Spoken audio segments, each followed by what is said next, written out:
Vande Mataram, my dear student. Today we have to start our new chapter.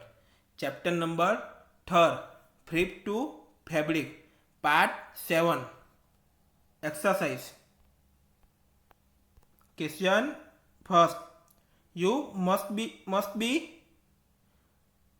familiar with the following nursery rhymes. First, Baba black sheep, have you any wool? Second, Mary had a little lamb whose fleece was white as snow. Answer the following. A. Which parts of the black sheep have wool? Answer. The fine and soft under hair that grows close to the skin of the sheep have wool. के उसके जो hair होते हैं वो कैसे होते हैं? Fine होते हैं, सॉफ्ट होते हैं, तो उसका ग्रो होता है वो क्लोज टू द स्किन, के स्किन के पास से वो होते हैं, और उसमें से हम शीप है तो उसमें से क्या मिलता है हमको? वूल मिलता है. B. What is mean by the white fleece of the lamb? Answer.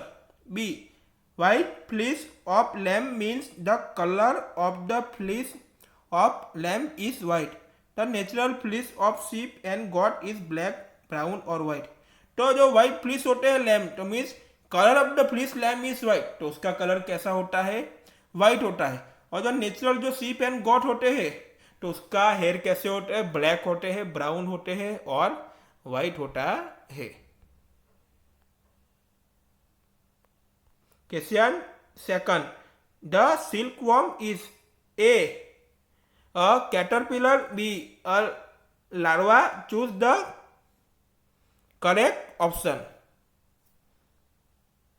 First A, second B, third both A and B, fourth neither A nor B. तो उसमें आंसर हमें क्या आएगा?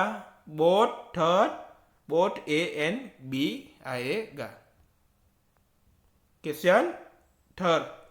Which of the following does not yield wool? तो उसमें क्या आएगा? First yak, second camel, third goat, four woolly dog. कौन सा नहीं है? आंसर सिंपल है, four woolly dog. Question four. What is mean by the following terms? First rearing. तो रियरिंग की हमें फॉलोइंग टर्म्स देखने की है. Rearing. It is raising and taking care of livestock, example cows, buffaloes, goats, for commercial purpose. तो जो भी लोग क्या राइजिंग करते हैं, टेकिंग केयर करते हैं, क्या पालते हैं? काउस, बफेलो, गॉड्स, वो कॉमर्शियल पर्पस के लिए सब लोग उसका राइजिंग करते हैं, उसका रेंग करते, उसको पालते हैं. This animals are fed, provide shelters and are bred for better या like milk, meat, wool etc. तो उसमें से हम डिफरेंट सेट भी चीजें हमको मिलती है. For example sheep are reared mainly for the wool. तो sheep में से जो भी sheep को पालते हैं उसमें से क्या मिलता है? wool मिलता है. They are mainly reared in area with low rainfall. और जो भी लोग sheep को पालते हैं वो कैसे एरिया में रहते हैं? जहां बारिश कम होती है, लो रेनफॉल होता है, वहां लोग रहते हैं. Reared sheep eat grass and leaves. तो जो reared sheep होते हैं, जो sheep को पालते हैं, जो पालतू जो होते हैं, तो वो लोग क्या करते हैं? ग्रास एंड लीव्स खाते हैं. They are also feed on mixture of pulse, corn, जोवर, ऑयल कैक्स एंड मिनरल्स. तो वो लोग क्या मिक्सचर कर? मिक्सचर ऑफ पल्स खाते हैं, कॉर्न खाते हैं, जोवर खाते हैं, ऑयल कैक्स एंड मिनरल्स भी वो खाते हैं. In winters they are keep indoor and fed on dry fodder, leaves and grains. तो विंटर के सीजन में उसको अंदर ही रखते हैं, घर के अंदर ही रखते हैं. उसको उसमें क्या होता है? क्या खाते हैं? वो dry fodder, leaves and grains भी शीप खाते हैं. Second, shearing. Once a sheep develops a thick coat of hair it is shave off to obtain wool. तो जो भी सीप होते हैं उसको ठीक कॉट ऑफ हेयर, तो उसके क्या होते हैं, हेयर जो होते हैं वो डेवलप होते हैं, और उसके बाद क्या होते हैं उसमें से उसका सेव ऑफ कर देते हैं। उसका ग्रो करने के बाद वो उसका क्या करते हैं, सेव ऑफ कर देते हैं, तो उसमें से क्या मिलता है, वूल मिलता है। The process of cutting of the woollen fleece of sheep with a thin layer of skin is called shearing. तो जो पूरी प्रोसेस है जो उसके हेयर को कटिंग करते हैं एंड उसके बाद उसके thin layer of the skin को भी उसके साथ कटिंग करते हैं, तो उसको क्या बोलते हैं, सीयरिंग प्रोसेस बोलते हैं। It is done by the machine similar to those use by barbers to remove hair. तो ऐसा ही मशीन आता है जो बार्बर्स हम लोगों को जो यूज करते हैं बाल काटने के लिए, वो ही मशीन आता है, तो उसके थ्रू ही बार्बर्स लोग होते हैं, तो उसका हेयर ऐसे ही रिमूव करते हैं। Third, sericulture, the breeding and management of silkworm for the production of silk is known as sericulture. तो जो सिल्कवर्म्स होते हैं तो क्या ऑप्टेन उसके क्या मिलता है, सिल्क मिलता है। तो सिल्क प्राप्त करने के लिए, ऑप्टेन करने के लिए सिल्कवर्म का क्या करना पड़ेगा, रियरिंग करना पड़ेगा, ब्रीडिंग करना पड़ेगा, उसको पालना पड़ेगा। तो इन पूरी प्रोसेस को क्या बोलते हैं, सेरीकल्चर कहते हैं। Different types of silk, example mulberry silk, tussar silk etcetera with different textures are obtain from different variety of silk mode.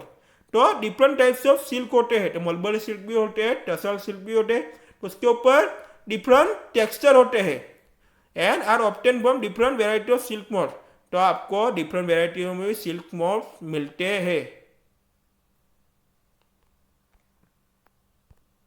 Question 5, given below is the sequence of step in a processing of wool, which are the missing step at them. तो आपको processing of वूल की पूरे step की process लिखनी है, और जहाँ पे ब्लैंक से वहाँ पे आपको आंसर लिखना है। Shearing blank, salting blank, blank blank. तो उसके आंसर में क्या आएगा, पहले सीयरिंग होगा, उसके बाद स्कोरिंग होगा, उसके बाद क्या होगा, सॉल्टिंग, उसके बाद फ्लिप स्पिनिंग, उसके बाद फ्लिप ड्राइंग, और लास्ट में क्या होगा, रोलिंग इन सिल्क कैन। तो ये पूरी प्रोसेस हुई, पूरे स्टेप हुए प्रोसेसिंग ऑफ वूल के। Question 6, make sketches of the two stages in the life history of the silk mood which are directly related to the production of silk। तो उसमें से प्रोडक्शन ऑफ सिल्क कैसे मिलते हैं वो हमें देखना है। ओके, ये पूरा स्ट्रक्चर है, पूरी साइकिल है। पहले क्या होता है, ये एटलट सिल्क मूड होते हैं, मेल भी होते हैं, फीमेल भी होते हैं। उसके बाद क्या, एग्स ऑन मलबरी लीव्स। तो ये जो मलबरी का जो लीव्स है उसके ऊपर क्या है, एग्स है। उसके बाद कौन सी प्रोसेस होती है, सिल्कवर्म, सिल्कवर्म के बाद एग, और एग के बाद फिर एटलट सिल्क मूव। तो ऐसी पूरी साइकिल होती है, पूरी प्रोसेस होती है, तो वो हमने चैप्टर में देख ही लिया है। तो ऐसे आपको पूरी प्रोसेस को आपको स्केच करना है। ये पूरी किसकी हुई, सिल्कवर्म्स लाइफ साइकिल ये हुई। Question 7, out of the following which are the two terms related to silk production. तो उसमें क्या दिया है, sericulture, floriculture, moriculture, apiculture and silviculture. तो उसमें हिंट्स भी दिए हैं। इसमें क्या है, first, silk production involve cultivation of mulberry leaves and rearing silkworms, और second, scientific name of mulberry is morus alba. तो सिंपल है, सिल्क प्रोडक्शन में कौन से दो टर्म्स आएंगे, आंसर में क्या आएगा, सेरीकल्चर एंड मोरिकल्चर, वो आपका आंसर हुआ। Question 8, match the word of column A with the those given in column second. तो आपको मैच द फॉलोइंग देखने का है। तो उसमें क्या है,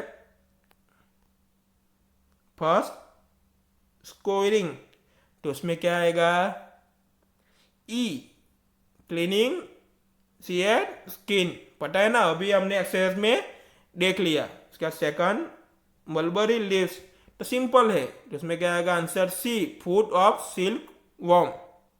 उसके बाद थर्ड याक, तो उसका आंसर क्या आएगा बी वुल यील्डिंग एनिमल्स। और लास्ट जो रहा वो फोर कोकन, तो उसके क्या आएगा ए याल silk flips. We will meet in next video.